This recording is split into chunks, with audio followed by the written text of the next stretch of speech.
It was one of those uneventful afternoons, the kind where everything blends into routine, where nothing really stands out.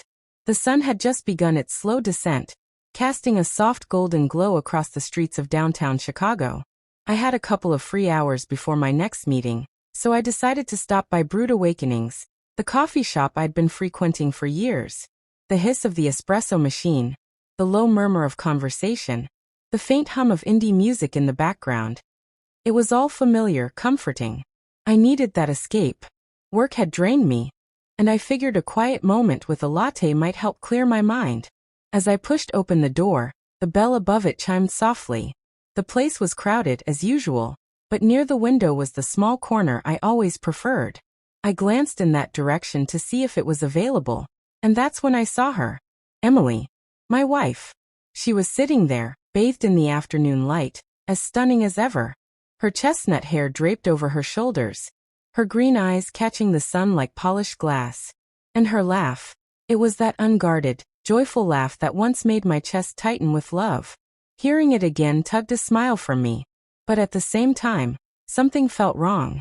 At first, I couldn't pinpoint why, but as I stood frozen in the doorway, the hairs on my neck prickled. She wasn't alone. A man sat across from her. I didn't recognize him immediately. Tall, neatly dressed, with short cropped hair and a clean-shaven face. His body leaned in toward her, relaxed and engaged. Their conversation seemed playful, but the way their eyes lingered on each other. It was too familiar, too close. My stomach twisted with unease. Was I imagining this? Just overthinking? I tried to tell myself I was, but the knot inside me said otherwise.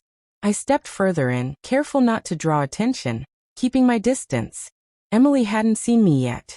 I stood near the counter, torn between walking over or simply leaving. And then, almost on cue, her gaze lifted. Our eyes locked.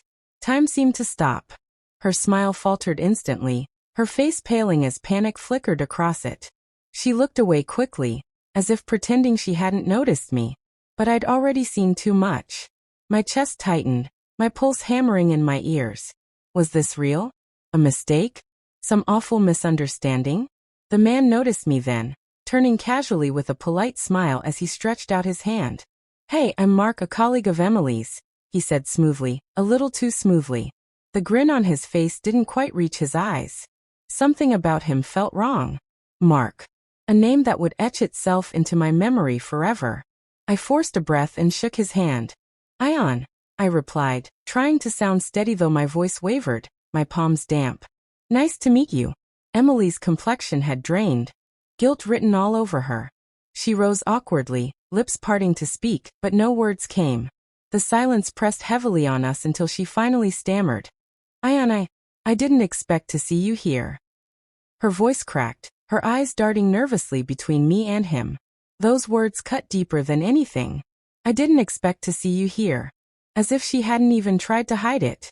As if she wasn't even ashamed. My mind spun. How long had this been happening? How many times had she told me she was working late, or out with friends, when it was really this? How many times had I been blind? I looked at her, then at him and back again. My voice barely audible, I asked. Is this why you've been so distant lately? She didn't answer. Just stared at the table, unable to meet my eyes. That silence was enough.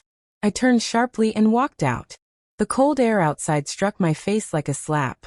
My chest felt like it was caving in. I couldn't think straight, couldn't breathe. I just needed to get away. Reaching my car, I climbed in, slammed the door, and drove with no real destination. Eventually, I found myself parked outside our apartment building, gripping the steering wheel in silence. My mind replayed everything, the missed signs, the excuses, the late nights. Her laughter with him. The way they looked at each other like it was the most natural thing in the world. It made me sick. I couldn't face her lies. I didn't want to hear hollow apologies. I didn't want explanations. I just wanted her to feel what I felt. I went upstairs to our apartment. The place was eerily quiet, the steady hum of the refrigerator the only sound. I grabbed a pen and paper from the counter and, without thinking, scribbled the words that felt right. Don't come home. I folded the note and slid it under the door. That was it. Final. I sat on the couch waiting. Waiting for her to return. Waiting for her to find the note. Waiting for her to realize everything had changed. But she didn't come back. Not that night. Not the next day. The silence between us grew heavier with every hour. I didn't know what to feel anymore. Rage. Sadness. Betrayal. All of it tangled into a storm I couldn't untangle. But in that silence, I finally understood something. This wasn't just about her affair. It was about me, who I was, who I'd become. I had clung to a version of her that no longer existed, and in the process, I had lost myself. But not anymore. I wasn't going to be the fool again.